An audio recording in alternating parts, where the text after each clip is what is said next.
ಇವತ್ತಿನ ಶೂಟಿಂಗ್ ಬಗ್ಗೆ ಚಂದನ್ ಹೇಳಿ, ಕ್ಲೈಮ್ಯಾಕ್ಸ್ ಬಗ್ಗೆ ನಿಮ್ಮ ಎಕ್ಸ್ಪೀರಿಯನ್ಸ್ ಈ ಸೀಕ್ವೆನ್ಸ್ ತುಂಬ ತಿಂಗಳುಗಳಿಂದನೇ ಮುಗಿಬೇಕಿತ್ತು. ಆಲ್ಮೋಸ್ಟ್ ಒಂದು 6 ಮಂತ್ಸ್ಗಿಂದನೇ ಇದಾಗಬೇಕಿತ್ತು. ಅಂದರೆ ನಾವು ಫಸ್ಟ್ ಶೆಡ್ಯೂಲ್ ಯಾವಾಗ ಸ್ಟಾರ್ಟ್ ಮಾಡಿದ್ವಿ ಆವಾಗಲೇ ಮುಗಿಬೇಕಿತ್ತು. ಕಾರಣಾಂತರಗಳಿಂದ ತುಂಬ ಸಿಚುಯೇಷನ್ಸ್ಗಳು, ಅಂದರೆ ಕೆಲವೊಂದು ಸಲ ನಿವೇದಿತಾ ಅವರು ಬ್ಯುಸಿ ಇದ್ದರು, ಕೆಲವೊಂದು ಸಲ ನಾನು ಬ್ಯುಸಿ ಇದ್ದೆ. ಆಮೇಲೆ ಮಳೆ ಇತ್ತು ತುಂಬ. ಲಾಸ್ಟ್ ಒಂದು 3-4 ಮಂತ್ಸ್ ತುಂಬ ಮಳೆ ಇತ್ತು. ಹಾಗಾಗಿ ಎಲ್ಲ ಮುಂದಕ್ಕೆ ಬಂದಿತ್ತು. ಸೊ ಇವತ್ತು ಶೂಟಿಂಗ್ ಇದೆ ಅಂತ 2 ಡೇಸ್ ಬ್ಯಾಕು ಡೈರೆಕ್ಟ್ರು ಕಾಲ್ ಮಾಡಿಬಿಟ್ಟು ಹೇಳಿದ್ರು. ಅಫ್ಕೋರ್ಸ್ ಮೂವಿ ಒಂದು ಕಮಿಟ್ಮೆಂಟು. ಪ್ರೊಡ್ಯೂಸರ್ ನಂಬಿ ನಮಗೊಂದು ಕೆಲಸ ಕೊಟ್ಟಿರ್ತಾರೆ. ಸೊ ನಾವು ಪ್ರೊಡ್ಯೂಸರ್ಗೋಸ್ಕರ ನಾವು ದುಡಿಬೇಕು, ಯಾಕಂದರೆ ಅವ್ರಿಗೆ ಲಾಸ್ ಆಗಬಾರ್ದು.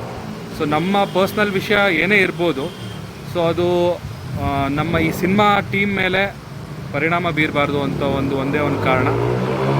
ಸೊ ತುಂಬ ಪ್ರೊಫೆಷನಲ್ ಆಗಿ we have done this shoot. ನೀವು ಲಾಸ್ಟ್ ಟೈಮ್ ಒಂದು ಪ್ರೆಸ್ ಮೀಟಲ್ಲಿ ಇಬ್ಬರು ಕೂತಾಗ ಹೇಳಿದ್ರಿ, ಅವರ ಏನೇ ಪ್ರಾಜೆಕ್ಟಿಗೆ ಬಂದು ನಾನು ಸಪೋರ್ಟ್ ಮಾಡ್ತೀನಿ, ಅವರ ಪ್ರಾಜೆಕ್ಟಿಗೆ ನೀವು ಸಪೋರ್ಟ್ ಮಾಡ್ತೀರಾ ಅಂತ.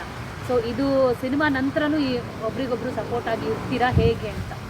ಖಂಡಿತವಾಗ್ಲೂ ಇರಲೇಬೇಕು. Because cinema is different, personal life is different. Cinema ಅಂತ ಕಮಿಟ್ಮೆಂಟ್ ಕೊಟ್ಟಾಗ ಅದಕ್ಕಾದಂಥ ವ್ಯಾಲ್ಯೂ ನಾವು ಕೊಡಲೇಬೇಕು, ಮರ್ಯಾದೆ ಕೊಡಬೇಕು. ಬಿಕಾಸ್ ಇದನ್ನು ನಾವು ಕಾಯಕವೇ ಕೈಲಾಸ ಅಂತಾರಲ್ಲ, ಸೊ ಹಾಗಾಗಿ ಆ ಥರ ನೋಡ್ತಾ ಇದ್ದೀವಿ.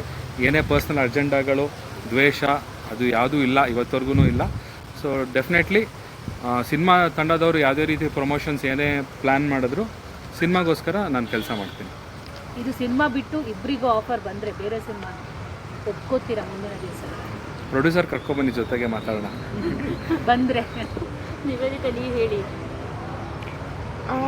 ಐ ಥಿಂಕ್ ಸ್ಟೋರಿ ಎಲ್ಲ ಇಂಪಾರ್ಟೆಂಟ್ ಆಗುತ್ತೆ. ಏನು ಪ್ರಾಜೆಕ್ಟ್ ಅದ್ರ ಮೇಲೆ ಡಿಸೈಡ್ ಮಾಡಬೇಕಾಗತ್ತೆ. ಈಗ ಅಲ್ಲಿ ನೀವು ಮಾಡ್ಕೊಂಡ್ರಿ ಚಂದನ್ ಅವ್ರನ್ನ, ಅವ್ರು ನಿಮ್ಮ ಕಣ್ಣೀರು ಹೋಗಿದ್ರು. ನಾನು ಅಂದ್ಕೊಂಡೆ ರಿಯಲ್ ಆಗಿ ಹೇಳ್ತಾ ಇದ್ದೀರಾ ಇವತ್ತು ಕೊನೆ ದಿನದ ಶೂಟಿಂಗ್ ಅಂತ. ಸೊ ಅಫ್ಕೋರ್ಸ್ ಇವಾಗ ಈ ಸಿನಿಮಾನೇ ಅಂತ ಅಂತಲ್ಲ, ಯಾವ ಸಿನಿಮಾ ಆದರೂ ನಮಗೆ ಕೊನೆ ದಿನದ ಶೂಟಿಂಗ್ ಅಂತ ರೀತಿ ಎಮೋಷನಲ್ ಆಗಿರುತ್ತೆ. ಸೊ ಈ ಸಿನಿಮಾದ ಸ್ಪೆಷಲಿ ನಿಮ್ಮಿಬ್ಬರಿಗೂ ಸಿಕ್ಕಾಪಟ್ಟೆ ಸ್ಪೆಷಲ್ ಅಂತ ಅನ್ಸುತ್ತೆ. ಯಾಕಂದರೆ ನೀವು ಅವಾಗಲೇ ಪ್ಲ್ಯಾನ್ ಮಾಡ್ಕೊಂಡಿರ್ತೀರ ನಾವಿಬ್ಬರು ಒಟ್ಟಿಗೆ ಸಿನಿಮಾ ಮಾಡೋಣ ಅಂತ. ಸ್ಪೆಷಲಿ ಇವತ್ತು ನಿಮ್ಮಿಬ್ರಿಗೆ ಎಷ್ಟು ಎಮೋಷ್ನಲ್ ಡೇ ಅಂತ ಇಬ್ಬರು ಹೇಳೋದು comfortable? It was really emotional because scene ಹಾಗೆ ಇದೆ. ಆಮೇಲೆ ಆಬ್ವಿಯಸ್ಲಿ ಸೀನ್ ರಿಕ್ವೈರ್ಮೆಂಟೇ ಅದು ಎಮೋಷ್ನಲ್ ಆಗಿರೋದು. And also definitely yes, because we shared a bond ಅಲ್ಲ. ಸೊ ನೋಡಿದಾಗ ಒಂದು ಎಮೋಷನ್ಸ್ ಬಂದೇ ಬರುತ್ತೆ. Quite emotional. ನೀವು ಕಣ್ಣೀರು ಹಾಕೋಕ್ಕೆ ಗ್ಲಿಸರಿನ್ ಯೂಶಲಿ ಇವತ್ತಿನ ಯಂಗ್ಸ್ಟರ್ಸ್ ಹೀರೋಯಿನ್ಸ್ ಅಂತ ಬಂದಾಗ ರಿಯಲಿಸ್ಟಿಕ್ ಆಗಿ ಅಳೋದು ತುಂಬ ಕಡಿಮೆ. ಅದು ಯಾವ ಥರದ ಸೀನ್ಸೇ ಆಗಿದೆ, ಎಷ್ಟು ಎಮೋಷನಲ್ ಆಗಿ ಗ್ಲಿಸರಿನ್ ಕೇಳ್ತಾರೆ. ಸೊ ಡೈರೆಕ್ಟ್ರು ಆನ್ಸರ್ ಮಾಡಬೇಕು, ಎಷ್ಟು ಎಮೋಷನಲ್ ಆಗಿ ಸಡನ್ ನೀವು ಹೇಳಿದ್ರೋ ಇಲ್ಲೋ ಗೊತ್ತಿಲ್ಲ, ಆ ಸೀನಲ್ಲಿ ಅಳಬೇಕು ಅನ್ನೋದು ಇತ್ತೋ ಇಲ್ಲೋ ಗೊತ್ತಿಲ್ಲ, ಸ್ಯಾಡ್ ಫೇಸ್ ತೋರಿಸಿದ್ರೆ ಅಷ್ಟೇ ಸಾಕಾಗಿತ್ತೋ ಅದು ಗೊತ್ತಿಲ್ಲ. ಸೊ ಅವರು ಎಷ್ಟು ಮಟ್ಟಿಗೆ ನಿಮ್ಮ ಒಂದು ಆ ಸೀಕ್ವೆನ್ಸ್ಗೆ ಜೀವ ಕೊಂಡಿದ್ರು, ಫಸ್ಟ್ ಅವರು ಆನ್ಸರ್ ಮಾಡಿ. ಗ್ಲಿಸರಿನ್ ಬೇಕಾಗಿಲ್ಲ. ಇದಕ್ಕೆ ನಾನೇ ಹೇಳ್ಬಿಡ್ತೀನಿ ಫಸ್ಟು. ಈ ಜಾಗದಲ್ಲಿ ಒಂದು ಶೂಟ್ ಮಾಡಿದ್ದೆ, ಚೆನ್ನಾಗಿ ಹೇಳ್ಬಿಡ್ತೀನಿ ಬ್ರೋ. ಅದೊಂದು ವಿಚಾರ ಹೇಳ್ಬಿಡ್ತೀನಿ ಬ್ರೋ. ಈ ಜಾಗದಲ್ಲಿ ಒಂದು ಮಾಂಟೇಜ್ ಇದೆ, ಇಲ್ಲಿ ನಿಂತಿರ್ತಾರೆ, ತುಂಬ ದಿನ ಆದಮೇಲೆ ಓಡೋಗಲ್ಲ, ಹಗ್ ಮಾಡ್ಕೊಳ್ಳೋರು. ನಾನೇನು ಹೇಳಿಲ್ಲ, ಜಸ್ಟ್ ಹೋಗಿ ಹಗ್ ಮಾಡ್ಕೊಳ್ಳಿ ಅಂತ ಹೇಳಿದೆ ಅಷ್ಟೇ. ಹಗ್ ಮಾಡಿದ್ಮೇಲೆ ಅಂದರೆ ಅವ್ರು ಹೆಂಗಿದ್ರು ಅನ್ನೋದು ಇವತ್ತೇನಾಗಿದೆ ನಮ್ಗೆ ಬೇಡ, ಅವತ್ತೇನಾಗಿತ್ತು ಅನ್ನೋದಕ್ಕೆ. ಅಂದರೆ ಅವತ್ತಿನ ಸಿಚುವೇಶನ್ ನಾನು ನೋಡಿದೆ. ಹಗ್ ಮಾಡಿದವರು ಲಿಟ್ರಲಿ ಕಟ್ ಹೇಳಿದ್ರು ಬಿಡ್ತಿಲ್ಲ. Madam full ಅಳ್ತಿದ್ದಾರೆ. ಅವತ್ತು ಒಂದು 20 ನಿಮಿಷ ನಾವು ಗ್ಯಾಪ್ ಕೊಟ್ಟು ಅವ್ರಿಗೆ ಸಮಾಧಾನ ಮಾಡಿದ್ದೀವಿ. ಅಂದರೆ ಒಂದಷ್ಟು ನಾವು ನೋಡಿದ್ದೀವಿ, ಬೇರೆಯವ್ರು ಏನು ಮಾತಾಡ್ತಾರೆ ಅನ್ನೋದಕ್ಕಿಂತ ನಾನು ಇವ್ರ ಜೊತೆ ಇದ್ದುಕೊಂಡು ನಮ್ಮ ಟೀಮ್ ಟೆಕ್ನಿಷಿಯನ್ಸು ಎಲ್ಲ ನೋಡಿದ್ದಾರೆ ಅವ್ರ ಬಾಂಡೇಜ್ ಏನು ಅನ್ನೋದು. ಅದು ನಾನು ಹೇಳ್ತೀನಿ. ಅಂದರೆ ತುಂಬ ಎಮೋಷ್ನಲಿ ಒಂದಷ್ಟು ಸೀನ್ಗಳು ಅವ್ರ ಲೈಫಲ್ಲಿ ನಡೆದಿರೋ ಥರನೇ ಒಂದಷ್ಟು ಸಿಂಕ್ ಆಗಿದ್ದಾವೆ. ಅದು ಇಬ್ಬರು ಹೇಳ್ಕೊಂಡಿದ್ದಾರೆ ನನಗೆ. ಅದು ನೋಡ್ತೀರಾ, ಸಿನಿಮಾದಲ್ಲಿ ನೋಡ್ತೀರಾ. ಶೂಟಿಂಗ್ ಎಂಡ್ ಅಲ್ವಾ, ಅದಕ್ಕೆ ದಟ್ಸ್ ಆಲ್.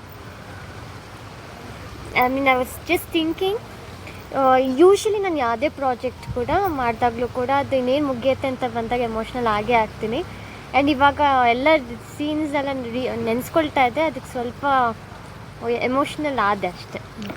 ಒಂದು ಸತಿ ಅವರು ಸ್ಟುಡಿಯೋಗೆ ಹೋಗಿ ಸುಮ್ಮನೆ ಫೂಟೇಜ್ ತೋರಿಸ್ತಿದ್ದೆ, ಹಂಗೆ ನೋಡ್ತಿದ್ರು ಅವ್ರು ನೋಡ್ತಾನೇ ಇದ್ರು, ಸೈಲೆಂಟ್ ಆಗೋದ್ರು. ಯಾಕೆ ಬ್ರೋ ಅಂದೆ. ಅದೇ ನನ್ನ ಮನೆಯದೆಲ್ಲ ನೆನಪಾಗ್ತಿದೆ ಬ್ರೋ, ಇದೆಲ್ಲ ಕನೆಕ್ಟ್ ಆಗ್ತಿದೆ ಅಂತ.